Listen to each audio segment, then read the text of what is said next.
गुजरात की वन्य जीव संरक्षण की पहचान मुख्य रूप से गिर के जंगल से जुड़ी है, लेकिन बढ़ती आबादी और पर्यावरणीय संतुलन के लिए नए सुरक्षित ठिकानों की आवश्यकता है।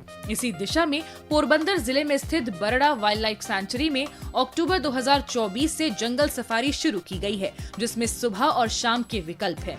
192 वर्ग किलोमीटर में फैला ये अभयारण्य जैव विविधता से भरपूर है और जल व प्रवासी पक्षियों का सीजनल घर भी है।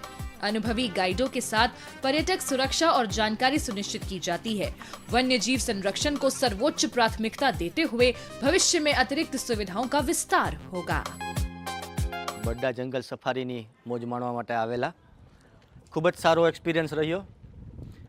खूब ज सारी सुविधाओं है, खूब ज सारा कर्मचारीओ अने स्टाफ है। बहुत मजा करी। जंगल में घणा अलग अलग जातना प्राणीओ पक्षीओ घणुं बधुं જોવા મળ્યું। એટલા અનુભવી હોય છે કે તમને દરેક પ્રાણીની ઊંડાણથી વિશેષતા આપે છે, એ સાથે સાથે હરેક વૃક્ષની પણ તમને વિશેષતા આપે છે।